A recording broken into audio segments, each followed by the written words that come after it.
십자가를 지는 삶. 누가복음 9장 18절에서 27절 말씀입니다. 예수께서 따로 기도하실 때에 제자들이 주와 함께 있더니 물어 이르시되 무리가 나를 누구라고 하느냐. 대답하여 이르되 세례 요한이라 하고 더러는 엘리야라, 더러는 옛 선지자 중에 한 사람이 살아났다 하나이다. 예수께서 이르시되 너희는 나를 누구라 하느냐. 베드로가 대답하여 이르되 하나님의 그리스도시니이다 하니 경고하사 이 말을 아무에게도 이르지 말라 명하시고 이르시되 인자가 많은 고난을 받고 장로들과 대제사장들과 서기관들에게 버림받아 죽임을 당하고 제3일에 살아나야 하리라 하시고 또 무리에게 이르시되 아무든지 나를 따라오려거든 자기를 부인하고 날마다 제 십자가를 지고 나를 따를 것이니라. 누구든지 제 목숨을 구원하고자 하면 잃을 것이요 누구든지 나를 위하여 제 목숨을 잃으면 구원하리라. 사람이 만일 온 천하를 얻고도 자기를 잃든지 빼앗기든지 하면 무엇이 유익하리요. 누구든지 나와 내 말을 부끄러워하면 인자도 자기와 아버지와 거룩한 천사들의 영광으로 올 때에 그 사람을 부끄러워하리라. 내가 참으로 너에게 이르노니 여기 서 있는 사람 중에 죽기 전에 하나님의 나라를 볼 자들도 있느니라.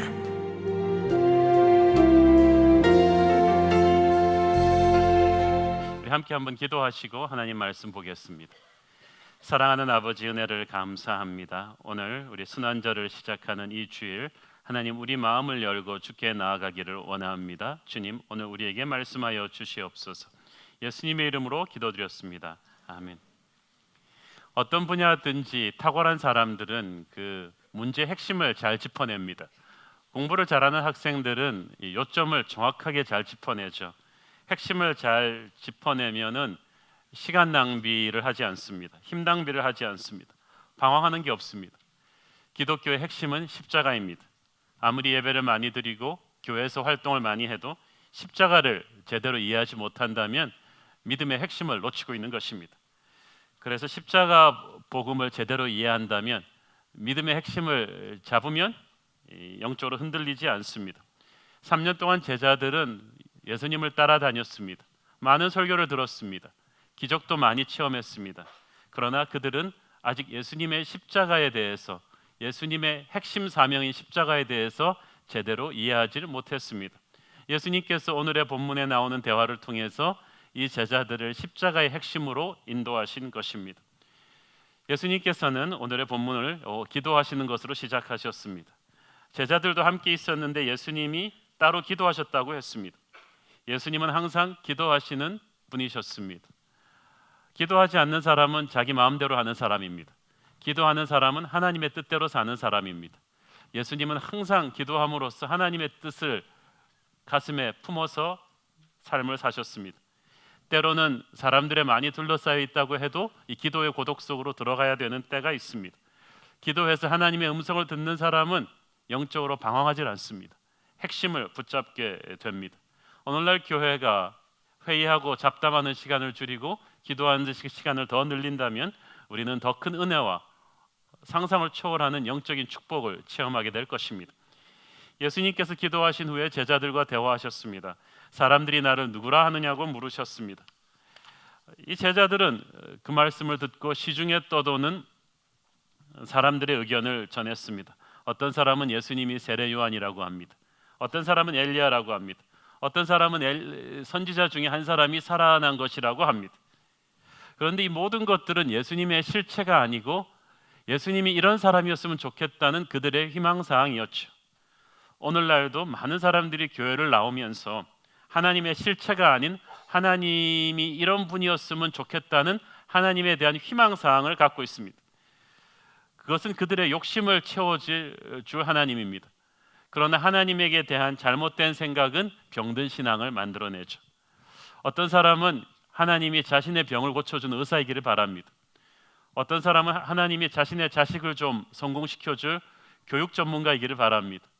어떤 사람은 하나님이 자신에게 돈을 좀 많이 벌게 해줄 사업 컨설턴트이기를 바랍니다. 물론 하나님 안에서 영적으로 회복이 되면 그런 것들도 응답이 오지만 그것이 핵심은 아닙니다. 그것이 예수님의 실체가 아니고 예수님의 사명의 실체가 아닙니다. 그래서 예수님은 제자들에게 다시 물어보셨습니다. 너희는 나를 누구라고 하느냐? 세상 사람들이 세상적인 가치관으로 예수님에 대해서 이러쿵저러쿵 하는 것은 예수님 중요하게 생각하지 않으셨습니다. 오히려 예수님께서는 자꾸 그런 세상 사람들에게 영향을 받는 제자들을 답답하게 여기셨어요. 너희들은 달라야 한다. 3년 동안 설교를 듣고 나를 체험한 너희들은 나에 대한 믿음의 본질을 캐치하고 있어야 된다는 것입니다. 오늘날 교회 다니는 사람들이 자꾸 세상 사람들의 눈으로 교회를 보면 안 돼요. 여러분은 달라야 돼요. 세상이 모르는 주님을 여러분은 아셔야 합니다. 거기에 여러분의 영적인 운명이 걸려있기 때문이죠. 이때 베드로가 대답했습니다. 20절에서 주는 하나님의 그리스도시나이다. 주는 하나님의 그리스도시나이다. You are the Christ of God. Christ, 그리스도라는 말은 기름 부으심을 받은 자란 뜻입니다. 기름 부었다는 건 하나님이 특별히 성별해서 사용하시는 사람이죠. 구약 때 하나님이 다윗도 솔로몬도 이렇게 기름 부으셔서 사용했습니다. 그러나 앞에 정관사 더자가 붙은 것은 절대 고유명사, 절대적인 기름 부은 자입니다. 그런 다윗 솔로몬 레벨의 뿐이 아니라 모든 기름 부은 자 위에 계신 만유의 구주이신 하나님의 아들 그리스도라는 것입니다. 베드로가 그 말을 했을 때 예수님께서는 마태복음에서는 깜짝 놀라셔서 이 사실을 너로 알게 한 것은 하나님이시다라고 말해주셨어요. 베드로도 엉겁결에 말했지만 하나님이 그 입술에 올려주신 말입니다. 자신의 입맛을 채워줄 그리스도를 쫓아다닌 사람들은 절대 예수님을 예수님으로 이해하지 못합니다. 그러나 하나님이 눈을 뜨게 해주셔서 보게 해주시는 사람은 예수님을 알아봅니다. 예수님을 예수님으로 알아보면 예수님을 대하는 태도가 달라집니다. 그 사람이 누군지 몰랐으니까 함부로 대했지 그 사람이 대통령인 걸 알게 되면 함부로 대하겠어요? 사람들이 예수님을 대하는 태도가 요새 함부로 하는 것은 예수님을 예수님으로 보지 않기 때문이에요. 근데 예수님을 하나님의 아들로 정확하게 인식하게 되면은 가슴이 떨리고 무릎이 꿇리면서 나의 주 나의 하나님을 고백하게 되죠. 예배가 달라지고 헌신이 달라지죠. 저는 여러분이 예수님을 정확하게 하나님의 아들로 볼 수 있게 되기를 바랍니다. 예수님을 예수님으로 알아본 사람에게는 얼마만큼 헌신해라, 교회 생활 열심히 해라 이런 말 할 필요가 없어요. 예수님은 그들에게 자신이 하나님의 아들이시라는 사실을 다른 사람들에게 이야기하지 말라고 당부하셨어요. 왜냐하면 지금 이 청중은 예수님이 자신들을 이끌어줄 정치적인 메시아가 되기를 바라고 있거든요. 그런 사람들한테 하나님의 아들이라는 이야기를 해주면 영적으로 준비가 안 된 사람한테 영적인 진리를 주면 그것을 반드시 나쁘게 적용합니다. 악용하게 돼 있어요. 그래서 영적인 진리는 내가 영적으로 성숙하는 것만큼만 주시죠. 지금 나는 이 청중들에게 십자가의 의미를 모르는 이 청중들에게 떠받들여지는 그런 아이콘이 되고 싶지는 않다. 그렇게 악용당하는 메시아는 아니다. 그래서 제자들에게만 예수님의 하나님의 아들이셨을 때 주는 의미가 진짜 무엇인지를 말씀해 주신 거예요. 예수님이 하나님의 아들로서 세상 제왕들의 지금 영광을 받으시러 오시는 것이 아니라 먼저 십자가로 가기 위해서 오신 하나님의 아들이십니다. 22절 예수님의 죽음과 부활 순환이 예고되고 있죠. 같이 읽겠습니다. 시작. 이르시되 인자가 많은 고난을 받고 장로들과 대제사장들과 서기관들에게 버림받아 죽임을 당하고 제3일에 살아나야 하리라 하시고, 예수님은 그들이 기대하던 정치적인 대권 주자가 아니었습니다. 예수님의 왕권은 세상의 왕권과 다른 것이었습니다. 하나님은 영적으로 이해해야만 합니다. 하나님의 아들 예수 그리스도의 사명은 이 땅에 화려한 대권을 잡는 것이 아니고 십자가에서 돌아가시는 것이었습니다. 22절에 보니까 죽임을 당하고라고 되어 있는데 영어 성경에는 He must be killed라고 되어 있죠. 죽임을 반드시 당하는 것이 하나님의 뜻이다라는 거예요. 그것은 돌이킬 수 없는 하나님의 뜻이며 예수님 자신의 선택이었습니다. 여러분, 십자가는 강요된 것이 아니라 선택한 거예요. 주님이. 우리가 주님을 힘이 없어서 로마의 창칼에 억눌려서 무기력하게 죽임당한 죄수로 불쌍히 여겨서 울어서는 안 돼요.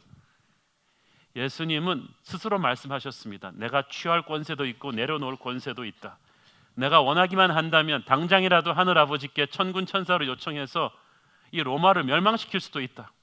그러나 그렇게 하지 않으셨어요. 그렇게 하면 예수님은 살겠지만 우리는 죽어요. 우리의 죄 문제는 해결이 안 돼요. 하나님이 얼마나 똑똑하신 분입니까? 하나님의 아들이 십자가로 가는 것 말고 우리의 죄를 해결할 딴 방법이 있었다면 하나님이 안 했겠어요? 그 죄 문제가 그렇게 심각한 거예요. 하나님도 다른 수가 없어요. 이 죄값을 치르는 것밖에는. 우리의 그 엄청난 죄값을 한꺼번에 다 치르려면 하나님의 아들의 생명밖에는 없어요. 그래서 십자가입니다. 선택입니다.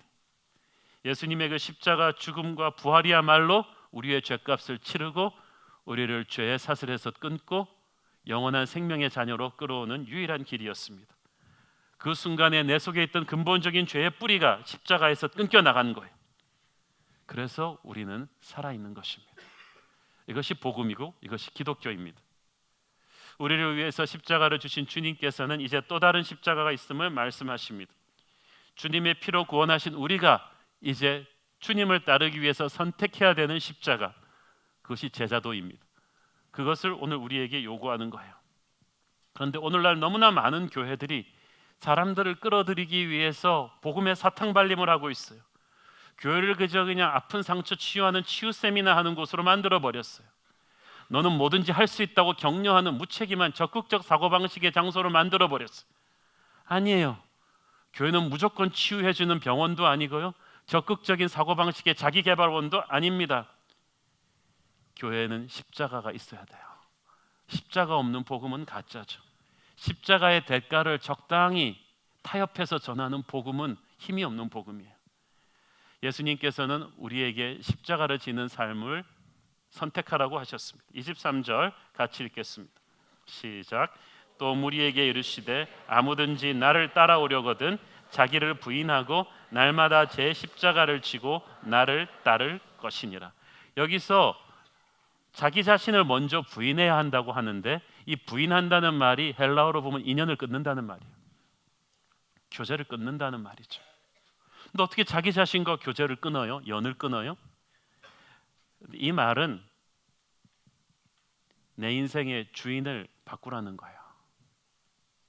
내 인생의 주인은 내 옛사람이었습니다. 내 옛사람이 나를 다스렸어요.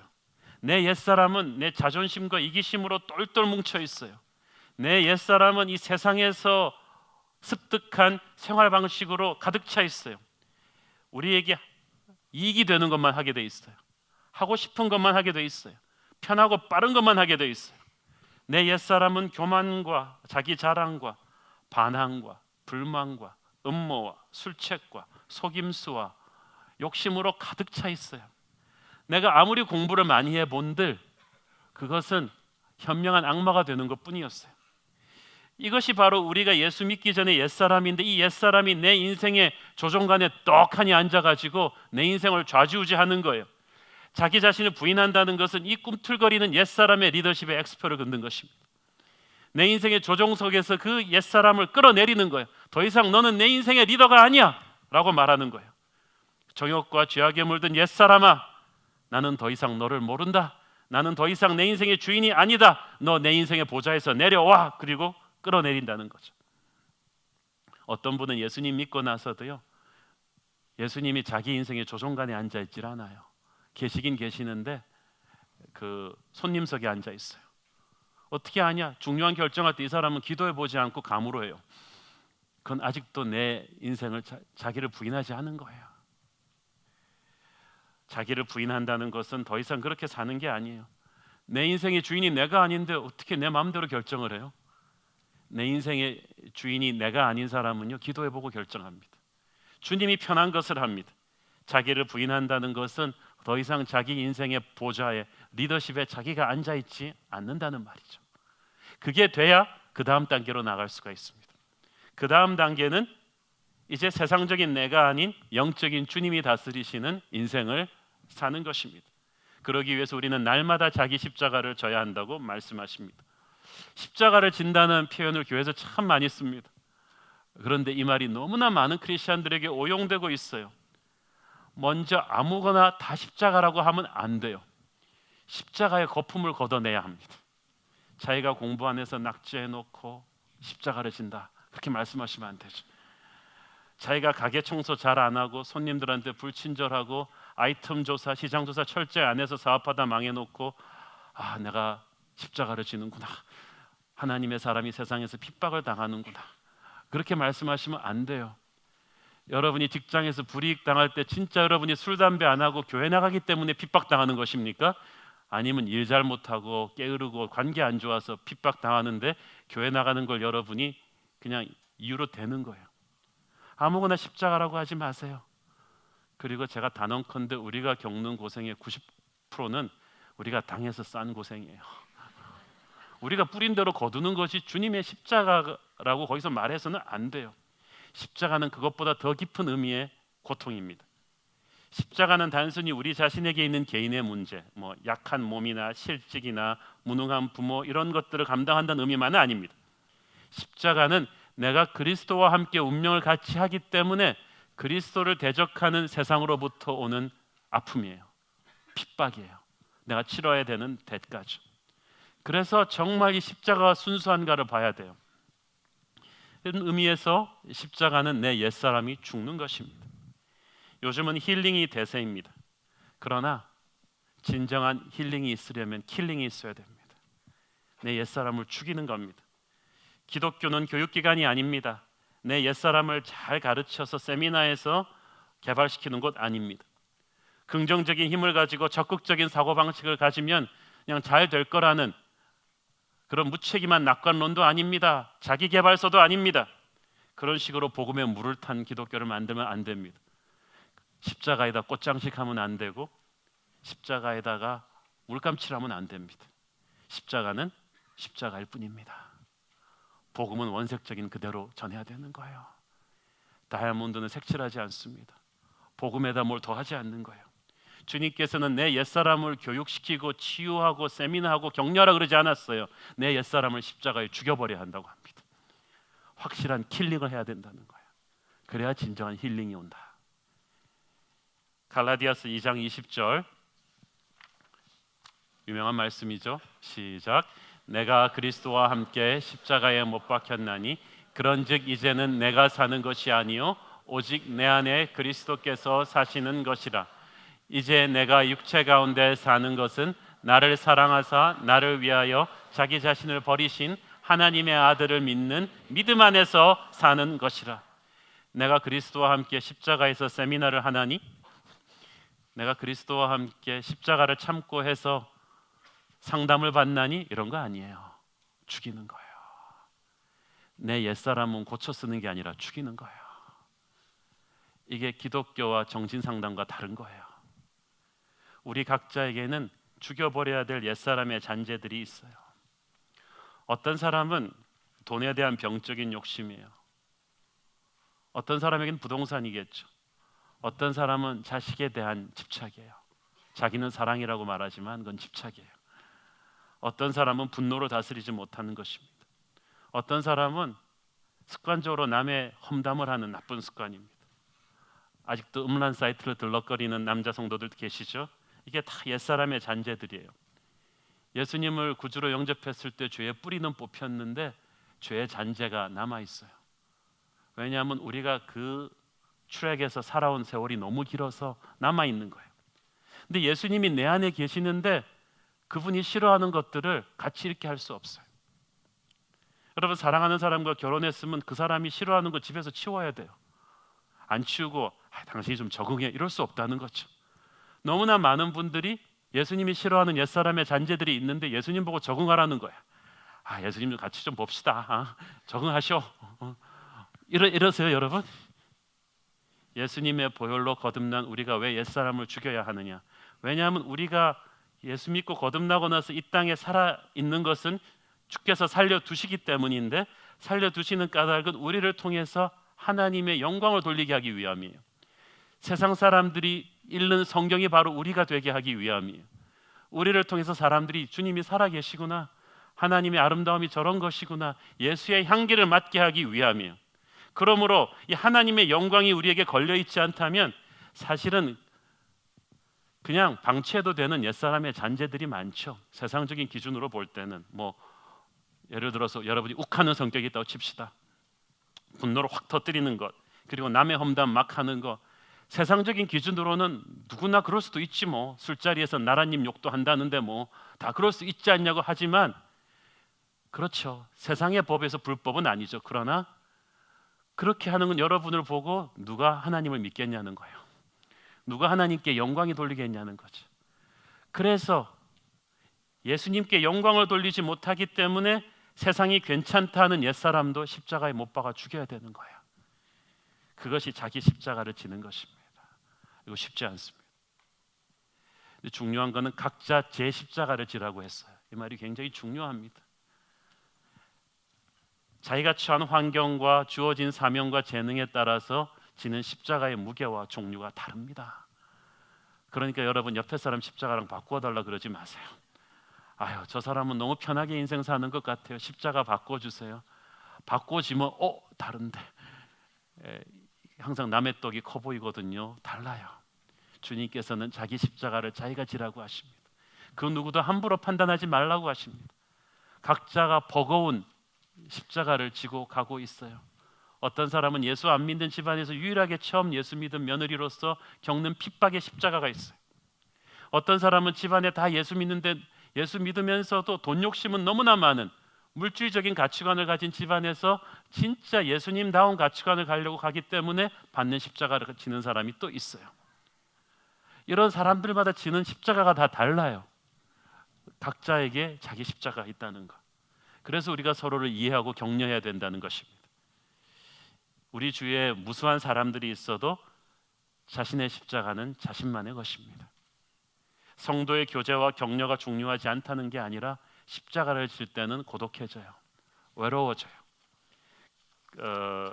믿음의 사람들은 그러나 대부분 외로웠어요.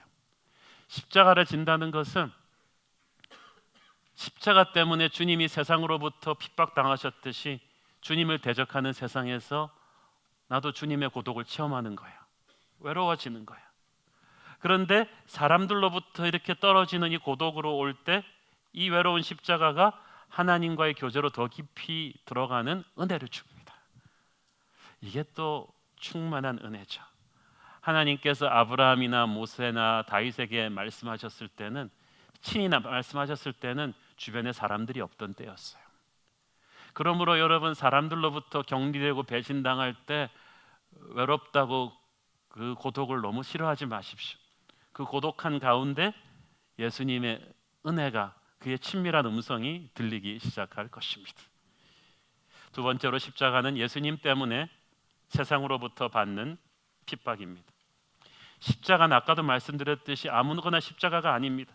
진짜 순도 100% 예수님 때문에만 받는 고난이어야만 합니다. 그런데 여러분 우리 가슴에 손을 얹고 생각을 해보세요. 여러분이 진짜 예수님 때문에만 고난 받아본 적이 어느 세월입니까? 거의 99% 여러분 때문이에요.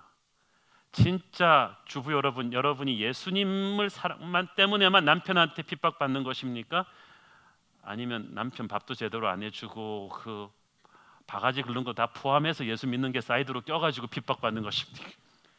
근데 진짜 주님의 보혈 앞에 엎드려 생각해 보면요, 저는 거의 90% 나 때문에 핍박받는 거더라고요. 내가 잘못해서지 진짜 억울하게 주님 십자가 때문에만, 주님의 길을 가기 때문에만 핍박받아 본 적이 없는 제 자신이 부끄럽습니다. 근데 오늘날도 인도네시아나 파키스탄이나 아프리카, 수단 같은 곳에서는 수많은 기독교인들이 진짜 예수님 때문에만 핍박받고 있죠. 예수님 때문에 세례받는 게 중요한데 세례받으면 이슬람권에서 직장에서 쫓겨납니다. 집이 방화당하는 일이 일어납니다. 노골적으로 얻어맞는 일들이 일어납니다. 제가 오래전에 미국에서 대학교를 다닐 때 우리 대학교에 그 교환학생으로 와 있던 키옴이라는 일본 학생은 그렇게 좋은 집안에서 아버지랑 어머니랑 잘 지내다가 예수 믿고 세례받았기 때문에 아버지에게 따귀를 맞고 호적에서 파내고 집에서 쫓겨났어요. 선교사님 집에서 컸어요. 그래도 이 귀요미는 아버지를 원망하지 않아요. 너무나 밝고 긍정적이에요. 이것이 십자가 때문에만 세상으로부터 받는 핍박입니다. 오늘날 한국 교회의 문제는 이런 핍박이 많아서가 문제가 아니라 없어서가 문제죠. 그리고 이런 핍박을 당할 상황에서 우리가 너무 사전에 잘 빠져나가는 게 문제죠. 이것이 우리의 부끄러움입니다. 세 번째로 십자가는 세상의 유혹과 싸워 이기는 것입니다. 24절 다시 읽어 보겠습니다. 시작. 누구든지 제 목숨을 구원하고자 하면 잃을 것이요 누구든지 나를 위하여 제 목숨을 잃으면 구원하리라. 여기서 목숨이라는 이로 번역된 이 원어의 의미는 타고난 동물적인 생명을 의미합니다. 이것은 쉽게 말해서 세상에서 누리는 동물적인 생명의 쾌락이에요. 누릴 걸 다 누리겠다는 것입니다. 그런데 세상에서 이 동물적인 생명이 누릴 것만 다 누리면 사는 데만 집중하면 진짜 중요한 영원한 생명을 잃어버릴 것이다. 디모데전서 5장에 보면 향락을 좋아하는 자는 살았으나 죽었다고 돼 있죠. 지금도 홍대 앞 같은 데서 밤새 술 먹고 춤추고 새벽에 토하면서 나오는 사람들의 눈을 보면 동물적인 생명은 있는데 영적으로는 죽어버렸어요. 그렇게 사는 사람들이 얼마나 많습니까? 주님께서는 이런 생명의 허무함을 우리 보고 깨닫기를 원하시는 것입니다. 25절에서 주님은 좀 더 자세히 설명하십니다. 시작. 사람이 만일 온 천하를 얻고도 자기를 잃든지 빼앗기든지 하면 무엇이 유익하리요? 여기서 온 천하라는 말은 이 땅의 인생이 추구하는 최고의 것들을 말하는 것입니다. 우리가 보통 성공했을 때 천하를 손에 얻었군 이렇게 얘기하잖아요. 어떤 가수가 가수왕에 등극하면 천하를 쥐었다. 운동하는 스포츠 팀들이 그의 코리안 시리즈를 우승하면 천하를 제패했다 그렇게 얘기하잖아요. 똑같은 의미예요. 우리가 대권을 잡았다, 어떤 높은 자리에 올랐다, 명문 대학에 들어갔다, 큰 돈을 벌었다, 승진했다 이럴 때 천하를 얻었다고 하는 거죠.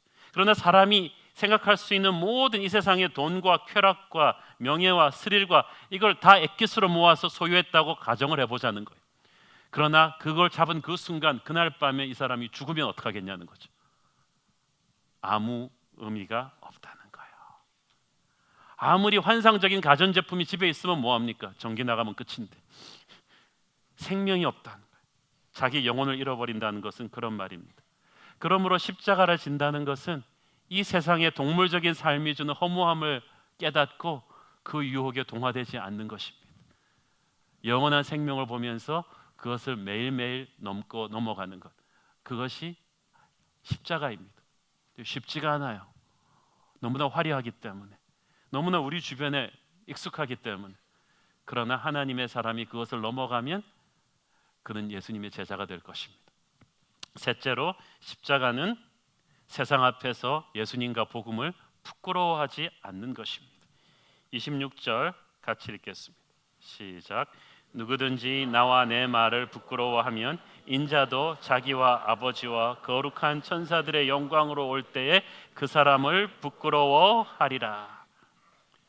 자, 나와 내 말을 부끄러워한다는 것이 무슨 말입니까? 그것은 마음속으로만 예수님을 믿고 시인하는 것이 아니고 실제 세상 사람들 앞에서 반드시 이걸 고백해야 된다는 거예요. 이게 굉장히 중요합니다. 진짜 병사의 특징은 유니폼이나 계급장이 아니라 진짜 병사를 시험해 보려면 전쟁터에 내보내보면 알아요. 평소에 호대 좋고 아무리 큰 소리 치는 병사도 총알이 빗발치는 전쟁터에서 얼마나 적군이 두려워하고 적군을 이길 수 있는 전투력이 있는가로 결판내는 거죠. 진짜 크리스천의 특징은 교회가 아닙니다. 세상 속입니다. 세상 속에 내어놨을 때 예수님은 그 인정하는 것, 고백하는 걸 굉장히 중요하게 생각하십니다. 중요하지 않아요, 여러분? 여러분 만약에 결혼했는데 아내가 남편이랑 첫날 밤에 얘기하는 거야. 자기야, 자기도 알다시피 내가 인기인이잖아. 결혼 소문이 나면 나는 굉장히 회사에서 인기가 사그라들 거야. 그러니까 자기랑 나랑만 알자, 이 결혼했다는 거. 그리고 평생 모든 사람은 비밀로 하자. 이게 아내입니까? 왼수입니까? 결혼한 게 아니죠. 사랑한 게 아니죠. 너무나 많은 사람들이, 교회에서 이렇게 용감한 사람들이 세상 속에 들어가서 딱 보고 위에 상사가 불교 신자인 것 같으면 그냥 입 딱 다물어 버리는 거죠. 이게 바로 세상 앞에서 나와 내 말을 부끄러워하는 것입니다. 이런 사람은 영원한 심판대 앞에서도 주님이 그를 모른다 하리라, 그 말이죠. 근데 여기서 잘 이해하셔야 되는 것이, 어떤 분이 물어봅니다. 아니 그럼 목사님, 사람들 앞에서 주님을 고백하는 게 구원의 필수 조건입니까?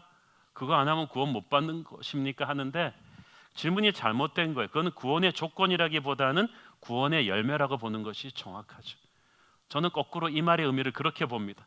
당신이 정말 진짜 십자가를 체험하고 경험한 사람이라면, 아까 영상에서 보셨듯이 예수님께서 그 70kg의 그 무거운 십자가를 지고 그 갈보리를 올라가신 그 사랑이 당신의 죄를 씻는 것임을 가슴 절절히 경험했다면, 당신은 결코 그 누구 앞에서도 주님을 모른다고 부인할 수 없을 것이다.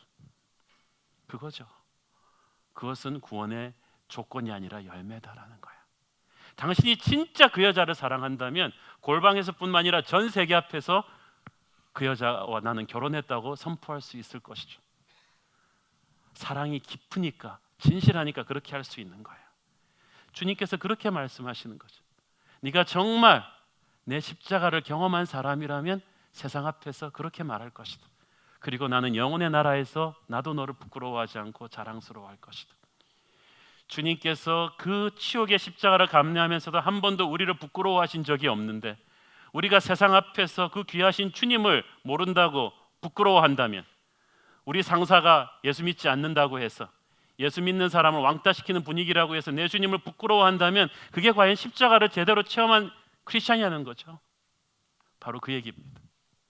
그래서 예수님께서는 자기를 따라다니는 무리들, 교회 몸만 들락거리는 사람들에게 관심 있으셨던 게 아니에요. 십자가를 통과했느냐 안 했느냐를 보고 계시는 것입니다. 저는 여러분이 교회를 들락거리는 사람이 아니라 십자가를 통과한 사람이기를 바랍니다. 그러면 사람들 앞에서 떳떳한 거예요. 로마서 1장 16절 시작.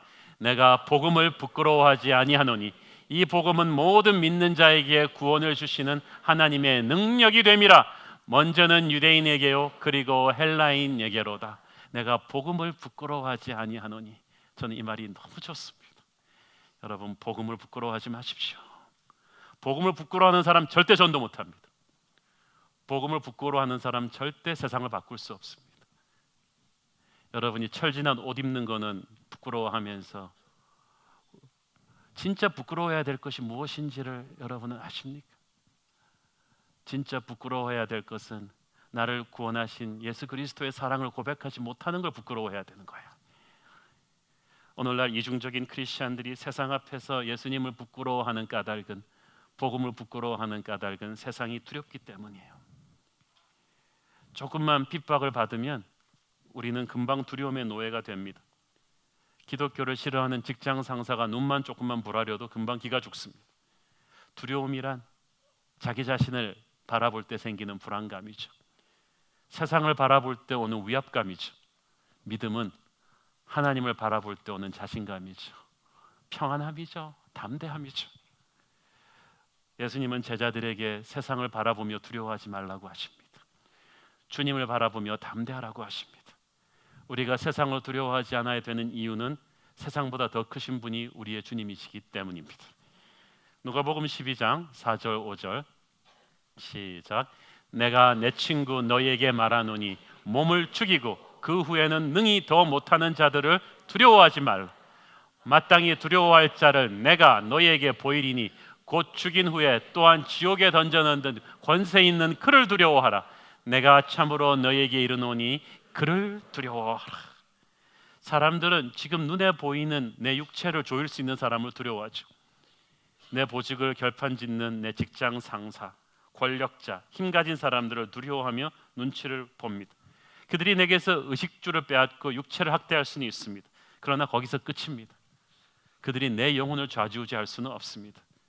그러나 죽음 너머에 그 영원한 시간을 주관하시는 그분이 우리의 주님이 되십니다. 그분을 두려워하십시오. 그분을 바라보면서 세상의 사람들을 두려워하지 마십시오. 그리고 세상은 자기를 두려워하지 않는 사람을 두려워합니다. 십자가는 또한 자발적인 선택입니다. 여러분, 십자가 지는 것을 너무 고통스러워하지 마십시오. 예수님께서 십자가를 우리에게 강요하시지 않았습니다. 징계와 십자가는 다릅니다. 징계는 내가 선택할 수 있는 초이스가 없습니다. 그냥 내가 잘못하면 하나님이 나를 압박하면서 치셔서 다듬으시는 거예요. 십자가는 선택입니다. 그러니까 주님이 말씀하시잖아요. 아무든지 나를 따르려거든 내 십자가를 지고 나를 따르라. 십자가는 우리가 선택하는 거예요. 그리고 좋아서 선택하는 거예요. 할 수 없어서 그냥 이거 하나님이 시키니까 벼락 맞을까 봐 무서워서 하는 것이 아니라 나를 향한 예수님의 사랑이, 그 사랑이 내 안에 흘러 들어와서 내가 좋아서 선택하는 거예요. 제가 결혼 주례할 때 항상 그 얘기합니다. 결혼은 자유롭기 위해서 구속당하는 것이다. 오늘 이 여자와 결혼하면서 너는 세상의 다른 35억의 여자로부터 자유하는 것이다. 이게 분명해져야 되는 거예요. 예수님을 선택함으로 해서 나는 다른 모든 것들로부터 구속당하는 것 같지만 자유로워지는 거예요. 여러분, 기독교는 이거 하지 말라 저거 하지 말라 이렇게 재미없는 금기의 종교가 아닙니다. 십자가는 내 옛사람을 버리고 그리고 새 사람 예수 그리스도로 채우는 것입니다. 이 후반전을 모르니까 자꾸 사람들이 십자가로 고통스럽다고 하는 거죠. 내 옛사람을 죽이는 것까지만 끝나는 게 아니고 이제 새 사람 예수 그리스도로 나를 채우는 것입니다. 유행가를 버렸으면 찬송으로 내 입술을 채우는 것이고 더러운 것들을 생각해서 지웠으면 이제 거룩한 생각들을 하기 시작하는 것입니다. 죄를 버렸으면 이제 예수가 들어오는 거예요. 우리가 매일 호흡할 때 이산화탄소 내보내고 산소를 들이키잖아요. 그걸 끊임없이 반복해야 살아갈 수 있어요. 우리가 내보내지 않고 들이키기만 하면 안 돼요. 우리가 아무리 예수를 마셔도요, 내 옛사람을 내보내지 않으면 같이 갈 수가 없어요.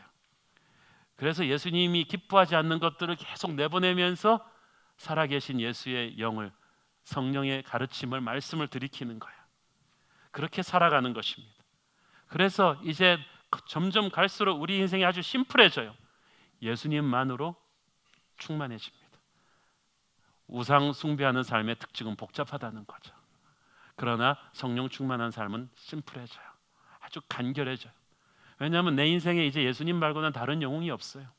바라보는 다른 것이 없어요. Jesus is enough. 예수님만이 충분합니다. 시험은 예수님 외에 다른 것들을 자꾸 더 하려는 데서 오는 거예요.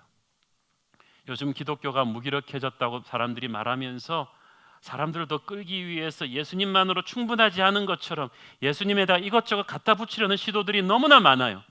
그리고 이것이 오히려 교회를 더 무기력하게 합니다. 예수님 플러스 심리학, 예수님 플러스 철학, 예수님 플러스 엔터테인먼트, 이런 시도들이 교회에서 너무나 많아요. 그러나 예수님만으로 충분해요. 그렇게 십자가에 물감칠하고 꽃장식 하는 거 아니에요. 십자가는 십자가일 뿐이에요. 오직 성경에 나오는 예수님 외에 다른 무언가를 자꾸 더하려고 하지 말아요. 우리의 문제는 예수님만으로 충분하지 않은 게 문제가 아니고 예수님에게 집중하지 않는 게 문제죠. 오늘 이 고난절, 순환절을 맞아서 우리는 예수님에게 집중하는 법을 배우기를 바랍니다. 복음은 원색적으로 믿어야 돼요. 우리가 예수님만으로 충분하다고 하면서 은근히 세상에 너무 중독되어 있어요. 이번 주일에 여러분 그간 동안에 미디어 금식해 보시면 알아요. 우리가 얼마나 스마트폰을 우상 숭배하고 살았는지 미디어 금식해 보시면 알죠.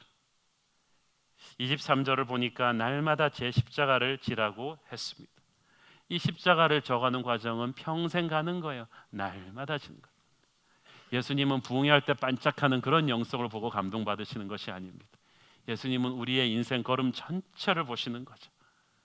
이것을 하루 이틀 지고 말 게 아니고요, 평생을 지고 걸어야 된다는 것은 성령께서 도와주셔야 된다는 거예요.